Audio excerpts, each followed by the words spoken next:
Olá, tudo bem? Na aula de hoje nós vamos falar a respeito das características dos materiais. Eu tenho aqui alguns materiais para a gente conversar um pouquinho a respeito das suas principais características.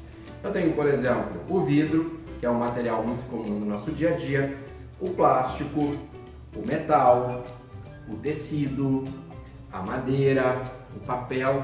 Então nós vamos conversar um pouquinho sobre as características desses materiais. Olha só, o vidro é um material geralmente resistente ao calor, ele geralmente é transparente, só que ele não é resistente à queda. Se eu derrubar esse vidro no chão, o que vai acontecer? Ele vai quebrar. Então os materiais eles têm uma resistência diferente. Por exemplo, esse vidro aqui é um vidro transparente, nós conseguimos enxergar por meio deles. Alguns vidros nós não conseguimos enxergar, eles são chamados de opacos, a luz não passa pelo vidro, certo? Então aqui nós temos o vidro, tem algumas características particulares dele. Olha só, nosso segundo material aqui é o plástico, né? O plástico geralmente derivado do petróleo, certo? Diferentes resistências, por exemplo, essa pá aqui, ela é formada por plástico, né? Eu não consigo mover, não consigo dobrar essa pá, diferente desse saquinho plástico. Olha só, que ele é totalmente flexível, eu consigo dobrar. Então, o plástico tem diferentes flexibilidades, né? Eu consigo malear ele, moldar, como esse plástico aqui.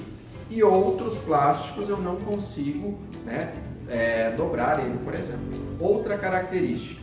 Alguns plásticos permitem que a luz passe por ele. Por exemplo, esse aqui é um plástico que eu chamo de transparente, né? Ou semi-transparente.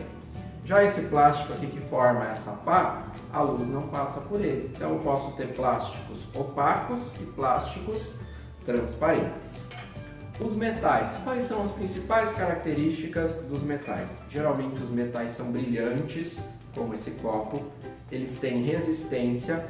Eles podem cair no chão, podem amassar, enfim, mas geralmente eles não se quebram. Eles conduzem muito calor, né? Se você esquentar um copo desse, se você for tomar o teu café, o teu chá num copo de metal, o calor do líquido vai passar para o metal e você pode queimar a sua mão.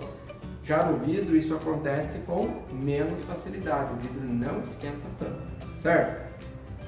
Então, os metais podem ser, como falamos, eles podem ser brilhantes, podem ser resistentes, são bons condutores de calor e de eletricidade também, tá? Olha só, as chaves aí da sua casa, né, do veículo do seu pai, da sua mãe, elas são feitas de metais também, uma combinação de alguns metais. Olha só, a sua tesoura escolar, ela é formada por um metal que é possível afiá-lo para fazer o quê?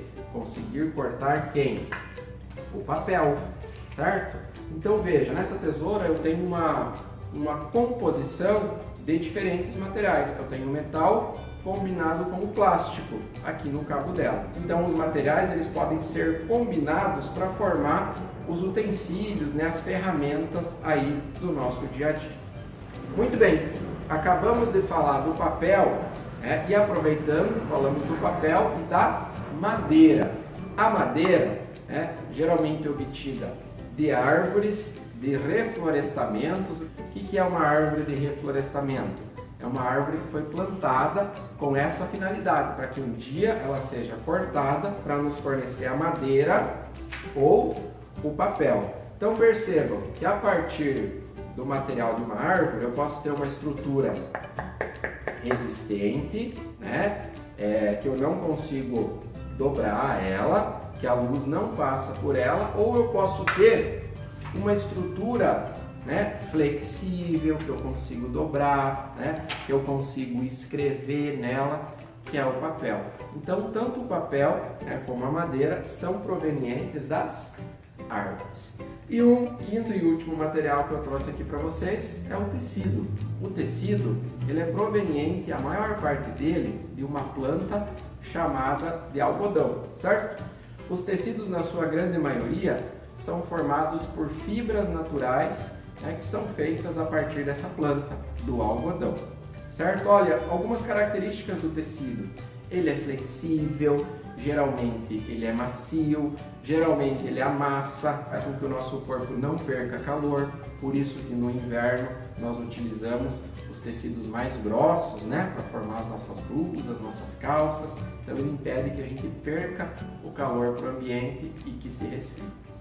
Então, essas são algumas características dos principais materiais do nosso dia a dia. Espero que você tenha compreendido. Até nosso próximo vídeo. Abração!